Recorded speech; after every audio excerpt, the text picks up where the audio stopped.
అందరికీ నమస్కారం. ఈరోజు కథ పేరు నాలో మరో నేను. ఈ కథను రచించిన వారు సలీం గారు. ఈ కథ 2026 ఫిబ్రవరిలో ఈనాడులో ప్రచురితమైనది. ఇక కథలోకి వెళితే, అతన్ని చంపాలన్నంత కోపంగా ఉంది. కసిదీరా కత్తితో కసా పొడిచి చంపాలన్నంత కోపం. అతను నా ఎదురుగానే ఉన్నాడు. నేను వండిపెట్టిన పదార్థాలని వంకలు పెడుతూ తిడుతూ తింటున్నాడు. శారీరకంగా నాకన్నా బలవంతుడు కదా. కలబడి కదలకుండా చేసి చంపలేను. రాత్రి నిద్రపోతున్నప్పుడు ముఖం మీద దిండు పెట్టి ఊపిరాడకుండా చేసి చంపేయాలనుకున్నాను. అతనిది కోడి నిద్ర. చిన్న అలికిడి అయినా మెలకువ వచ్చేస్తుంది. పొరపాటు జరగకూడదు. వారంలో 2-3 సార్లు పార్టీలకు వెళ్ళి తాగొచ్చి పడుకుంటాడు. అప్పుడు మత్తులో ఉంటాడుగా. నేరం చేసినట్టు ఏ ఆధారమూ దొరకకుండా పక్కా ప్లాన్తో చంపేయాలి. ఎన్నేళ్ల కసిని గుండెల్లో రాచపండులా మోస్తున్నానో. దాదాపు 30 ఏళ్ల నుంచి ఇతను పెట్టే హింసను మౌనంగా భరిస్తూ వచ్చాను. అటువంటి రాక్షసుడితో ఇంకా ఎందుకు కాపురం చేస్తున్నావో అర్థం కావడం లేదు. నీకు ఉద్యోగం ఉందిగా, అతన్ని వదిలించుకొని హాయిగా స్వేచ్ఛగా బతకొచ్చుగా. నీలో నాకు మసోచిస్టిక్ లక్షణాలు కనిపిస్తున్నాయే. అతను పెట్టే హింసకు అలవాటు పడ్డావో, లేకపోతే ఆ హింసలోనే ఆనందాన్ని వెతుక్కుంటున్నావో అర్థం కావడం లేదు అంది నా స్నేహితురాలు శరణ్య. హింసను భరించాలని ఏ ఆడదానికైనా ఎందుకుంటుంది? నేను తిరగబడాలనే అనుకున్నాను. కసితీరా తిట్టేసి అతన్ని వదిలి వెళ్ళాలనే అనుకున్నాను. కానీ అప్పటికే నా కళ్ళకు సంఖ్యలలా 2 ఆడపిల్లలు పుట్టారు. నువ్వు మొగుడిని వదిలేసి వెళ్తే నలుగురు ఏమనుకుంటారు? అసలే ఆడపిల్లలు, వాళ్లకు పెళ్ళిళ్ళెలా అవుతాయి అంటూ నాలో పిరికి రసాన్ని నూరిపోశారు అందరూ. అప్పుడే తెగించి బయటికి వచ్చేయాల్సింది. అప్పుడు పెద్ద పిల్లకు 3 ఏళ్ల వయసుంటుంది. చిన్నదానికి 7.5. మరో 20-25 దాటితే కదా తెలిసొచ్చేది. తండ్రి లేని ఆడపిల్లలకు పెళ్ళిళ్ళు అవుతుందో లేదో. ఎందుకో అంత ధైర్యం చేయలేకపోయాను. తండ్రి లేని ఆడపిల్లలకు పెళ్ళిళ్ళు అవుతాయి, కానీ మొగుడిని వదిలేసి వెళ్ళిన ఆడదాని పిల్లలకు పెళ్ళిళ్ళు కావడం కష్టం అంది అమ్మ. ఎందుకు కష్టం? అటువంటి పిల్లలకు ఎంతమందికి పెళ్ళిళ్ళు కావడం లేదు అని అన్నాను. నేను చెప్పేది నీకు అర్థం కావడం లేదు. నీకిప్పుడు 26 ఏళ్ళు. భర్తను వదిలేసి ఒంటరిగా బతకడం కత్తుల వంతెన మీద నడక లాంటిది. సమాజం నీపైన బురద చల్లుతుంది. ఎవరితోనో సంబంధం ఉండబట్టే మొగుడిని వదిలేసింది అని అనుకుంటారు అని అంది. తప్పేముంది? అనుకోని, నాకేం నష్టం? నా బతుకు నేను బతుకుతాను అని అన్నాను. ఏంటే, కొంపదీసి ఎవరన్నా నిజంగానే ఉన్నారా? చెప్పవే అంది అమ్మ కంగారుగా. ప్రస్తుతానికి ఎవరూ లేరులేమ్మా. కానీ ఇతన్నే వదిలి వెళ్ళిపోయాక నా జీవితంలోకి మరో మగాడు రావచ్చుగా. నా మనసు తెలిసిన మగాడు, నన్ను ప్రేమగా చూసుకునే మగాడు. అటువంటి అవకాశమే వస్తే వదులుకోను, ముందే చెప్తున్నా అని అన్నాను. నోరు ముయ్యవే. ఏం మాట్లాడుతున్నావో తెలిసే మాట్లాడుతున్నావా? నీ పిల్లల భవిష్యత్తు గురించి ఆలోచించావా? నువ్వు అలా చేస్తే దాని ప్రభావం ఆడపిల్లల మీద పడదనుకుంటున్నావా? ఆ వచ్చేవాడు నీ పిల్లల్ని తన సొంత కూతురులా చూస్తాడని గ్యారంటీ ఇవ్వగలవా అని అంది. ఆ విషయం నాకు తెలుసు. సమాజం ఏమనుకున్నా తట్టుకోగలను. నా 2 పిల్లలు నా గురించి తప్పుగా అనుకోవడమో, నా నిర్ణయం వాళ్ళ భవిష్యత్తుకు శాపంగా మారడమో నేను భరించలేను. నా మొగుడి మీద ఉన్న కసి కొద్దీ అమ్మతో అలా అన్నానే, కానీ నాకంత ధైర్యం లేదు. నా పిల్లల జీవితంతో ఆడుకునే అధికారం నాకెక్కడుంది? వాళ్ళ కోసమే ఇతని అఘాయిత్యాలన్నీ భరిస్తూ వచ్చాను. ఇప్పుడు నా వయసు 54 ఏళ్ళు. అమ్మాయిలిద్దరికీ పెళ్ళిళ్ళు అయిపోయాయి. కూతుర్లు అల్లుళ్ళు అమెరికాలో ఉద్యోగాలు చేసుకుంటూ హాయిగా ఉన్నారు. ఇప్పుడు నా కాళ్లకు నిగలాలేవి అడ్డుగా లేవు. అందుకే నా మొగుడిని చంపడానికి ఇదే సరైన సమయం అనిపిస్తుంది. చారులోనో కూరలోనో విషం పెట్టి చంపాలన్న ఆలోచన చాలాసార్లు వచ్చింది. వెంటనే భయమేసేది. పోలీసులకు సులభంగా దొరికిపోయి జైలుకెళ్తే నా 2 పిల్లలు సమాజంలో తలదించుకొని బతకాల్సి వస్తుందన్న ఆలోచన రావడంతో దాన్ని విరమించుకున్నాను. అతను భోజనం చేయడం పూర్తి చేసి డైనింగ్ టేబుల్ దగ్గర నుంచి లేచి వెళ్ళి సింక్లో చేయి కడుక్కున్నాడు. వెంటనే జేబులోంచి సిగరెట్ ప్యాకెట్ బయటకు తీసి సిగరెట్ వెలిగించుకొని టీవీ ఆన్ చేసి సోఫాలో కూర్చొని వార్తలు చూడసాగాడు. నాకు సిగరెట్ వాసన పడదు, వాంతొస్తుంది. పెళ్ళైన కొత్తలో ఎన్నోసార్లు చెప్పానా ఈ విషయం. నవ్వి ఊరుకున్నాడు తప్ప ఆ అలవాటు మానలేదు. ఏ అలవాట్లు మానాడని ఈ అలవాటు మానుకోవడానికి? అతను తిన్న ప్లేట్ తీసి కిచెన్ సింక్లో పడేశాను. నాకు ఆకలిగా అనిపించలేదు. ఓ గ్లాస్ నిండా చల్లటి మంచినీళ్లు తాగి బెడ్రూమ్లోకి వెళ్ళి పడుకున్నాను. ఎప్పటివో జ్ఞాపకాలు. డిగ్రీ పాస్ అయ్యాక బ్యాంకు ఉద్యోగం కోసం ప్రయత్నిస్తున్న రోజులు. అప్పుడొచ్చింది ఇతని సంబంధం. పేరు రామకృష్ణ అని చెప్పారు. సివిల్ కాంట్రాక్టర్గా పనిచేస్తున్నాడట. బాగా సంపాదిస్తున్నాడని కూడా చెప్పారు. మొదటి అతని ఫోటో చూపించారు. బాగానే ఉన్నాడనిపించింది. పెళ్లి చూపుల సమయంలో తలెత్తి అతని వైపు చూసిన క్షణం సమ్మోహనంగా నవ్వాడు.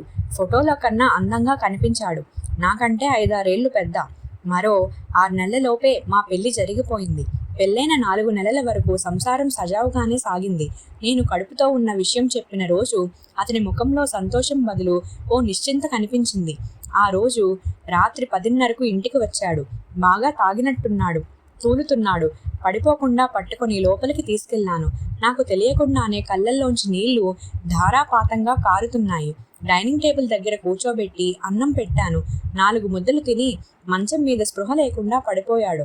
రాత్రంతా కన్నీళ్ల వరదలో కొట్టుకుపోతూ జాగారం చేశాను. ఎంత మోసం చేశాడో. పెళ్లికి ముందు నాకేమీ చెడు అలవాట్లు లేవు. స్మోకింగ్, డ్రింకింగ్ లాంటి దురలవాట్ల జోలికి కూడా పోను. బుద్ధిమంతుణ్ణి తెలుసా అంటూ నవ్వితే నమ్మేశాను. ఉదయం అతను టిఫిన్ చేశాక కాఫీ తాగుతున్నప్పుడు అడిగాను, మీరు తాగుతారా? పెళ్లికి ముందు నాకెందుకు అబద్ధం చెప్పారు అని నిలదీశాను. నిజాలు చెప్తే నువ్వు పెళ్లికి ఒప్పుకొని ఉండేదానివి కాదుగా అంటూ నవ్వాడు. ఇప్పుడైనా మీకు విడాకులు ఇవ్వనని గ్యారంటీ ఏంటి? కోపంతో రగిలిపోతూ అడిగాను. నువ్వు కడుపుతో ఉన్నావు కదా, నన్ను వదిలి వెళ్ళలేవు. ఎందుకు వెళ్ళలేను? వెళ్తాను. నీకు పిల్లలంటే ఎంత ఇష్టమో నాకు తెలుసు. వాళ్ళ కోసం దేవుడినైనా ఎదిరిస్తానని నాతో చాలాసార్లు అన్నావు, గుర్తుందా? కడుపుతో ఉన్న నిన్ను ఎవరూ పెళ్లి చేసుకోరు. నువ్వు అబార్షన్ చేయించుకోవు. నీకు పుట్టబోయే బిడ్డని తండ్రి లేనివాడిగా చేయడం కూడా నీకు ఇష్టముండదని నాకు తెలుసు అని అన్నాడు. నా కాళ్ళని గొడ్డలతో నేనే నరుక్కున్నానని అర్థమయ్యింది. పెళ్ళైన కొత్తలో నేనే ఇవన్నీ చెప్పాను. నా మనసు విప్పి అతని ముందు పరిచాను. దాంట్లో ఇప్పుడతను విషం చిమ్ముతున్నాడు. నాకున్న బలమైన ఇష్టాల్ని సంకెళ్ళుగా మార్చి నాకే తొడిగాడు. తాగడం ఒక్కటైనా ఇంకేమన్నా దురలవాట్లు ఉన్నాయా అని అడిగాడు. అన్నీ చెప్పి నీ అనుమతి తీసుకోవాలా? నోరు మూసుకొని పడుండు అంటూ కోపంగా బయటికెళ్ళిపోయాడు. అతను అలా కోపంగా అవమానకరంగా మాట్లాడడం అదే మొదటిసారి. ఆ తర్వాత అది దినచర్యలో ఓ భాగమైపోయింది. సిగరెట్లు విపరీతంగా కాల్చేవాడు. నాకు ఆ వాసన పడదని చెప్పినప్పుడల్లా కొన్ని రోజులు భరించావనుకో అదే అలవాటైపోతుంది అని అనేవాడు. ఇప్పటికీ నాకు ఆ వాసన పడదు. వాంతొస్తుంది. మొదటి కాన్పులో ఆడపిల్ల పుట్టింది. దానికి శ్రీజ అని పేరు పెట్టాం. నా మనసుకు ఊరట నా కూతురే. దాని ముద్దు మాటలతో, అల్లరి చేష్టల్లో మునిగిపోయి నా భర్త పెడుతున్న మానసిక హింసను లోపలి పొరల్లోకి నెట్టేసేదాన్ని. రెండో కాన్పు కూడా ఆడపిల్లే, క్షితిజ. దానికి 7 ఏడాది నిండింది. ఓ రోజు టాయిలెట్కి వెళ్తుంటే కనకన మండే నిప్పుల కణికలు కదులుతున్నట్టు మంట. నాకు యూరిన్ ఇన్ఫెక్షన్ ఎందుకు వచ్చిందో అర్థం కాలేదు. ఎవరి నుంచి వచ్చిందో తెలుసు కాబట్టి రాత్రి అతన్ని నిలదీశాను. వంకరగా నవ్వుతూ, ఓ నీకు కూడా వచ్చిందన్నమాట. రేపు డాక్టర్ దగ్గరికి వెళ్ళు. యాంటీబయోటిక్స్ రాసిస్తారు. 5 రోజులు వాడితే అదే తగ్గిపోతుంది అని అన్నాడు. అది సరే, నీకెలా వచ్చింది అని అడిగాను. 10 మందితో సంబంధం ఉన్నప్పుడు రాకుండా ఎలా ఉంటుంది అన్నాడు అదేదో చాలా సాధారణమైన విషయంలా. నాకు వాసన పడదని తెలిసినా అతను సిగరెట్లు కాలిస్తే భరించాను. తాగొచ్చి నోటికొచ్చినట్టు తిట్టినా సహించాను. కానీ ఇలా పరాయి స్త్రీలతో అనైతిక సంబంధాలు పెట్టుకోవడాన్ని తట్టుకోలేకపోయాను. పెద్ద గొడవైంది. కోపం పట్టలేక పెద్దగా అరిచాను. నా 17వ ఏట మొదలైన అలవాటు. ఇప్పుడు నువ్వున్నావు కాబట్టి పొమ్మంటే ఎలా పోతుంది? దీనికి ఎందుకింత రాద్ధాంతం చేస్తున్నావు అని అన్నాడు. ఎవరామాయ్? ఎప్పటి నుంచి పరిచయం? పెళ్ళయిందా? పిల్లలున్నారా అంటూ రకరకాల ప్రశ్నలు వేశాను. ఒక్కరైతే పలానా అని పేరు చెప్పగలను. చాలామంది ఉన్నారు. వారంలో 2-3 సార్లు కాల్ గర్ల్స్తో గడపడం నాకు అలవాటు. దీన్ని మానుకోలేను. నన్ను వదిలి వెళ్ళాలనిపిస్తే వెళ్ళు, నీ ఇష్టం, నేను ఆపను అని అన్నాడు. నాకు గవర్నమెంట్ ఉద్యోగం ఉంది. ఇతని మీద ఆధారపడాల్సిన అవసరం లేదు. నా 2 పిల్లల్ని పోషించుకోగలను, చదివించుకోగలను. అతన్ని వదిలేసి వెళ్దామని అనుకున్నాను. కానీ శ్రీజ గుర్తుకు రాగానే ఆవేశమంతా చప్పగా చల్లారిపోయింది. శ్రీజకు వాళ్ళ నాన్నంటే వల్లమాలిన ఇష్టం. చిన్నప్పటి నుంచి అది అతని వైపే మొగ్గేది. దానికి 1.5 ఏడాదిన్నరకే మాటలొచ్చాయి. నీకెవరిష్టం అని అడిగితే నాన్న అంటూ బుల్లెట్లా సమాధానం దూసుకొచ్చేది. అతను ఇంట్లో ఉంటే ఇది అతని చుట్టూ తిరుగుతూ ఉండేది. వాళ్ళ నాన్న తినిపిస్తేనే అన్నం తింటానని మారం చేసేది.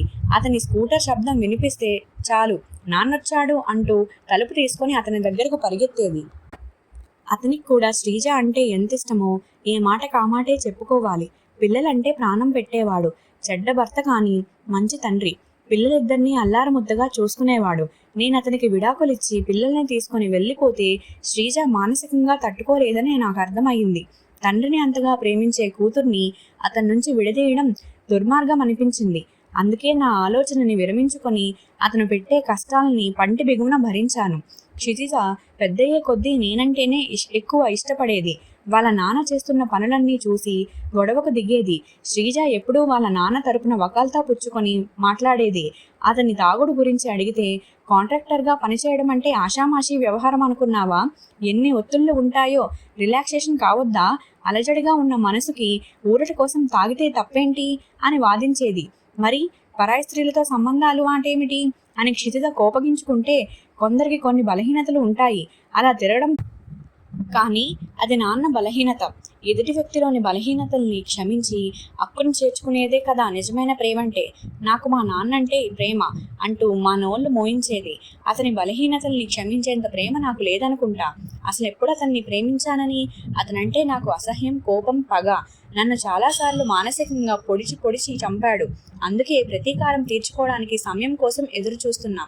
మరునాడు రాత్రి బాగా పొద్దుపోయాక తూలుకుంటూ వచ్చాడు. నాకు తెలుసు ఈరోజు తప్పకుండా తాగి వస్తాడని. మజ్జిగన్నం పెడితే నానా బూతులు తిడుతూ తినేసి మంచం మీద స్పృహ లేకుండా పడుకున్నాడు. నేను ఎదురు చూస్తున్న అవకాశం అదే. ఊపిరాడకుండా ముఖం మీద దిండుతో అదిమి పెడితే సరి, చచ్చూరుకుంటాడు. అతనికి ఎప్పటినుంచో డయాబెటీస్ ఉంది. 5-6 ఏళ్ల క్రితం హై బీపీ కూడా ఉందని తెలియడంతో రెండింటికి మందులు వేసుకుంటున్నాడు. అందుకే హార్ట్అటాక్తో చనిపోయాడని నమ్మించడం సులభం. బెడ్రూమ్లోకి మెల్లగా అడుగు పెట్టాను. అతను పెద్దగా గురక పెడుతున్నాడు. అది జంతువు అరుపులా వినిపిస్తుంది. నా గుండెల్ని ముక్కలు ముక్కలుగా చీల్చి తిన్న జంతువు. దిండు చేతిలోకి తీసుకున్నాను. అతని ముఖంలోకి దీర్ఘంగా చూశాను. ఎంత క్రూరంగా కనిపిస్తున్నాడో. చంపేయాలి అనుకుంటూ వణుకుతున్న నా చేతుల వైపు చూశాను. చేతులే కాదు, శరీరం అంతా భయంతో వణుకుతుంది. చంపాలని మనసులో చాలాసార్లు అనుకున్నాను, కానీ నిజంగా చంపలేనని అర్థమయ్యింది. దొరికిపోతే శిక్ష పడుతుందన్న భయం కాదు, మరో మనిషిని చంపలేని మంచితనం. హత్య చేయాలనుకుంటే మనసెంత కఠినంగా ఉండాలో కదా, బండరాయి కన్నా కఠినంగా. నా మనసు నిండా ఉన్నది మెత్తదనమేగా. ఎదుటి వ్యక్తిని మాటలతోనో చేతులతోనో హింస పెట్టడమే రాని నేను ఓ మనిషి ప్రాణాన్ని తీయగలనా? లేదు. దిండుని మంచం మీదకి విసిరేసి హాల్లోకి వచ్చే సోఫాలో వాలిపోయాను. నాకెప్పుడో విషయం అర్థమయ్యింది. కొంతమంది మనసులోనే పరపురుషుల్ని ఊహించుకుంటారని ఎక్కడో చదివాను. కానీ తీరా అటువంటి అవకాశమే లభిస్తే ధైర్యం చెయ్యలేరు. అక్కడి నుంచి పారిపోతారు. నేను అంతే అనుకుంటా. అతన్ని చంపాలన్న కోరికతో ఎలా చంపాలో మనసులో ఊహించుకున్న ప్రతిసారి మనసుకెంత హాయిగా అనిపించిందో థ్రిల్ ఫీలింగ్ కలిగేది. ఊహల్లో చంపినా నిజంగా చంపిన తర్వాత లభించే అనంతమైన మనశ్శాంతిని అనుభవించేదాన్ని. కానీ నా పగ, ప్రతీకారం ఆలోచనలకే పరిమితం. ఆచరణలో ఏమీ చేయలేని అశక్తురాలుని, మానసికంగా బలహీనరాలుని. మంచితనం, దయ, కరుణ ఇవి కూడా బలహీనతలేగా. ఓ రోజు బయటికెళ్ళబోతూ కింద పడిపోయాడు. అంబులెన్స్లో హాస్పిటల్కి తీసుకెళ్లాను. బ్రెయిన్ స్ట్రోక్ అని చెప్పారు. మెదడులోని నరాలు బలహీనపడడం వల్ల రక్త ప్రసరణలో అంతరాయం ఏర్పడి మెదడు కణాలకు ఆక్సిజన్ అందకపోవడంతో మెదడులోని భాగాలు దెబ్బతింటాయట. అతని కుడి చెయ్యి, కుడికాలు పక్షవాతానికి లోనయ్యాయి. నోరు ఓ పక్కకు తిరిగిపోవడం వల్ల మాటల్లో అస్పష్టత. ఓ పట్టాన అర్థం కావడం లేదు. మందులు రాసిచ్చారు. ఇంటికి తీసుకొచ్చాను. శ్రీజ అమెరికా నుంచి వచ్చి 2 వారాలు ఉంది. వెళ్లే ముందు నాన్నని బాగా చూసుకో మమ్మీ అంటూ కన్నీళ్లు పెట్టుకుంది. అతను మంచంలోనే పడి ఉంటున్నాడు, దీనంగా, నిస్సహాయంగా, జాలి గొలిపేలా. నాకు మాత్రం జాలి అనిపించడం లేదు. ఏదో సంతృప్తి. ఇన్నాళ్ళుగా కోరుకుంటున్నదేదో దొరికిన ఆనందం. అన్నీ మంచంలోనే. 6 నెలలు అతనికి ఊడిగం చేశాను. నన్ను ఇన్నాళ్ళు హింస పెట్టిన వ్యక్తికి సపర్యాలు చేయాల్సి రావడం మనసుని మరింత కష్టపెడుతుంది. ఓ రోజు ఉదయం అతని ఒంటిని సబ్బు నీళ్ళతో శుభ్రం చేసి 2 ఇడ్లీలు తినిపించాక సూట్ కేసులో నా బట్టలు సర్దుకుని నేను వెళ్తున్నాను. గుడ్ బై అనేసి బయటికి వచ్చేశాను. అతను ఏదేదో అన్నాడు. ఏమంటున్నాడో అర్థం కాలేదు. ఎప్పుడో చేసి ఉండాల్సిన పని మమ్మీ.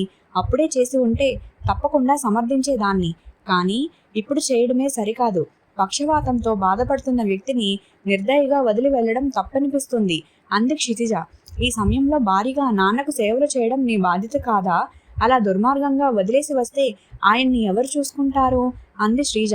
నేనెప్పుడూ ఆయన్ని భర్తగా గౌరవించలేదు. నా 2 పిల్లలకు తండ్రిగానే భావించాను. నేను వదిలి రావడం వల్ల అతనికేమీ ఇబ్బంది ఉండదు. బాగానే సంపాదించాడుగా. వంట చేయడానికి ఓ మనిషిని, దగ్గరుండి చూసుకోవడానికి ఓ నర్సుని పెట్టుకుంటే చాలు, రోజులు హాయిగా గడిచిపోతాయి అని అన్నాను. శ్రీజ కోపం పట్టలేక నోటికొచ్చినట్టు తిట్టింది.